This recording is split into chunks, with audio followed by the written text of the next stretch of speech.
Justru kita beli saat asingnya pada keluar, kita masuk. Karena nanti kalau ekonomi Indonesia udah baik, pasti asingnya itu bakal masuk lagi. Gitu. Oh, justru kayak gitu ya? Justru belinya pas lagi jelek. Kalau saya, ini iya. nih. Tapi Jadi kita gimana mau untung. mentalnya kuat ya? Nah Bisa itu bertahan. memang harus mentalnya harus kuat. Nah itu mental itu kita bisa latih dengan money management misalnya. Cara money management itu kita jangan masuknya all in gitu loh. Yang maksudnya misalnya saya selalu ngomong masuk saham tuh harus all in gitu ya. Walaupun all in itu masuknya bertahap. All in di satu perusahaan tapi masuknya bertahap. Jadi misalnya masuk dulu, misalnya kita punya uang 100 juta, masuk dulu 20 juta. Terus kita money management misalnya turun nih di bawah 10%, kita masuk lagi 20 juta lagi, turun lagi 20% lagi, masuk lagi. Kalau cuma turunnya 1-2% mah diemin aja. Gitu. Nah nanti kita pasti dapat harga yang paling rendah.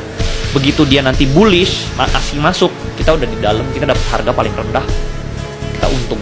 Iya sih, karena kadang ketakutannya itu adalah ketika udah kita beli harganya kita pikir udah murah, itu besok udah lebih murah lagi. Gitu. Tapi nggak apa-apa. Contoh misalnya kita tahu nih ini Mercy diskon harganya jadi kayak Pajero 500 juta, terus dia diskon lagi nih jadi Avanza atau Xenia, ya lebih bagus lagi gitu. Ya kita beli lagi lebih banyak. Tugasnya makanya harus money managementnya harus ada spare cash. Uang dingin itu ya. Uang dingin, betul. Jadi jangan masuknya semuanya. Terus saham-saham yang memang terafiliasi dengan sosok-sosok ya kayak tadi ya orang-orang perkaya konglomerat itu gimana tuh dalam membeli saham-saham yang itu? Sebenarnya itu saya paling suka sih, cuman sekarang memang lagi banyak koreksi ya. Karena menurut saya saham itu bisa naik harus ada figurnya, harus ada sosoknya. Contoh misalnya ada saham nih bagus, perusahaan bagus, tapi nggak ada sosoknya, nggak bisa naik gitu loh. Contohnya misalnya orang mau nonton YouTube ini kan juga karena lihat sosoknya, saya ngomong gitu. Contoh misalnya kalau yang ngomongnya orang yang nggak dikenal kan juga orang nggak mau lihat gitu. Sama saham ini harus ada sosoknya, harus ada figurnya baru dia bisa rame gitu loh.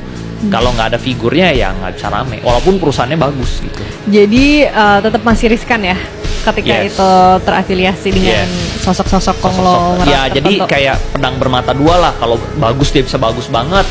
Cuman kalau sosok ini lagi dihajar misalnya sama pemerintah, ya dia bisa hancur-hancur banget gitu loh. Contohnya ya ini ya Agung Sedayu. Pernah juga nggak nih Andre Aduh saya nggak berkomentar di bagian sana deh. Maksudnya kan tadi kan memang merekomendasikan Pani juga kan. Tapi ketika kemarin ada kisruh itu, apakah Andre juga diserang netizen?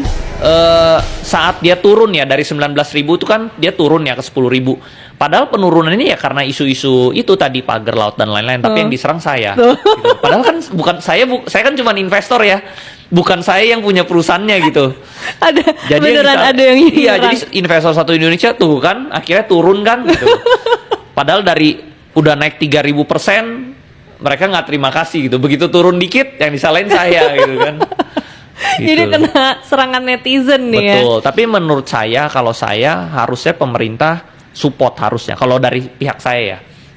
Karena kalau saya lihat tuh Agung Sedayu itu contoh misalnya kalau daerah situ tidak dibangun, kan saat ini cuma rawa-rawa. Karena ada Agung Sedayu akhirnya lahan ini bisa dimanfaatkan, bisa membuka lapangan pekerjaan. Ada 200.000 lapangan pekerjaan baru di sana gitu loh. Terus udah gitu dia bayar pajak juga 50 triliun lebih gitu loh.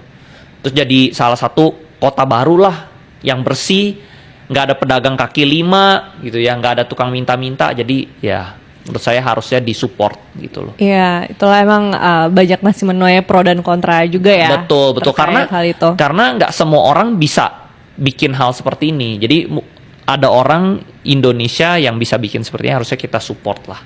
Oke. Gitu. Tadi kita udah dapat kisi-kisi, Andri untungnya di mana saat ini ya di tengah banyaknya kebakaran di dunia saham ini. Terus untuk prospek ke depan nih kira-kira apa nih yang masih akan hijau dan ya masih bisa dipertimbangkan lah di tengah ketidakpastian ekonomi saat ini?